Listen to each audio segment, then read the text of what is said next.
د صحابه کرام ګڼ واقعات په دا خبره باندې موجود دي چې نه سړی جوړوي مې دغه بار ته اعمال داسې چې په سر په قرباني بنده اور تیری چې سر مې دا قربان شي خو چې الله ناراض نشي الله رسول ناراض نشي. صحابه کرام په یو جهاد مایندون شي صحابه کرام ته شکست ورسید صحابه کرام په قید شروع کړل چې حکیم د کافر بادشاه او هغه نصرانی هغه صحابه کرام قید کړل او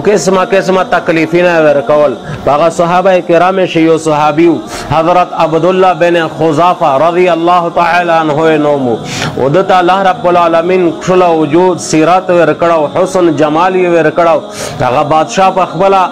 ورتغال چې دا خو دیغ بچیون نه کېدل چې کچېره دای مو سره اومانی او د محمد مصطفی دین پرېږدای او دای زده بچی غوند خپل بچی په نکاح باندې ورک نو دای رغشت حضرت عبدالله بن خزافه رضی الله تعالی عنہ و یک بادشاہ ورته وویل چې تو ته پاته دو چې تو د زندگی اختیار د مو په لور شدا زده کا قید کوم کا زده په پانسی باندې چړاو کوم تو د خلاص اول سه کنشتا وګورا کچېره ته داویه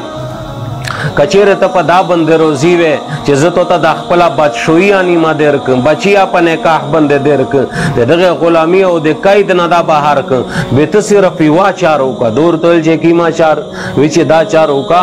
چې د محمد مصطفی صلی الله علیه وسلم دین پرېږده و نصرانی جوړ شو. اس جننا ایمان وی به دغه داسې حال وی هغه صحابي د الله رسول صحابات والا را په جواب چې صورت وی چې ته د نیمه بادشاہي خبره کوي ټول عرب ملکینا حکومتینا په لوش شروع کوي او دا سره وی چې د محمد مصطفی دین پرې مار دوا خالد دیمرا چې د سترګې پراب باندې د محمد مصطفی دین پرې دوا زبیا دغه سودو کول ته تیار نه خپل سر قلم کول ته تیار سر میں دا کلام شیخ خود محمد مصطفی صلی اللہ علیہ وسلم اند ایک دین پریش دول دسترگ پراب بند پریش دول تا تیور نہیں سر میں دا کلام شی سر کلام کول تا تیوری خود تا تیور نہیں. دای اوډر او قسمه حالات یې پرواز الاخر داسې یو دیګایو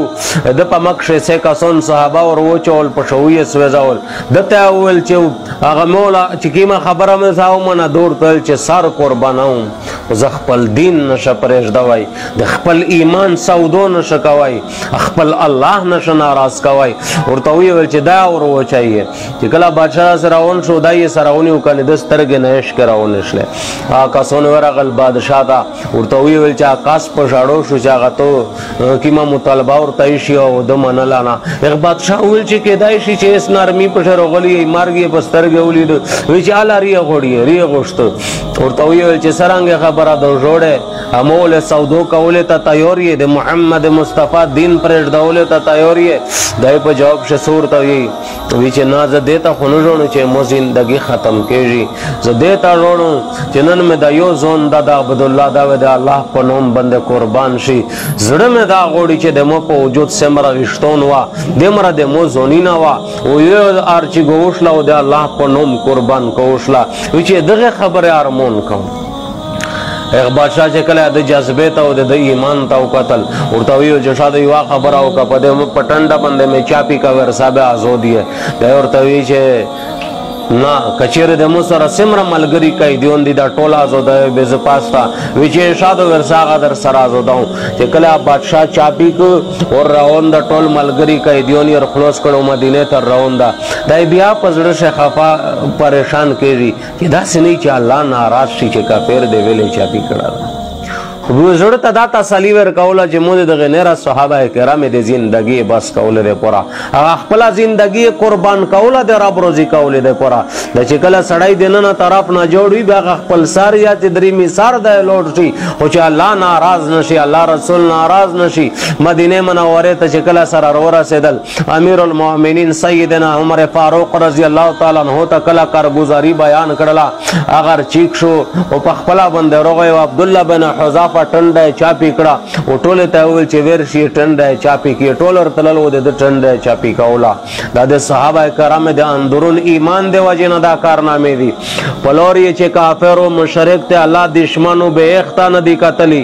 حضرت ابو عبیده بن جراح رضی الله تعالی عنہ په بارش دریمی د سره خپل پلور مخه ته کافر او د کافرونو د طرف نه جګړه دي دای مسلمان د صحابه د طرف نه نو پلور ور سره مخه ته دای وی چې به مې پرېږ دو چې پلور مې د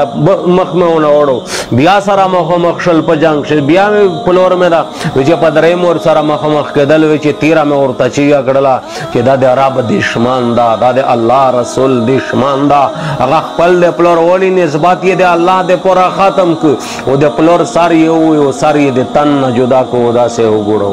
صحابه کرام په زړه شننه ایمانو هر قسم قربانی ته تیاری خو خپل الله ناراض کړه نه دا الله رسول یې ناراض کړه نه دا د ایمان سودو نه دو کړی د دین سودو نه دو کړی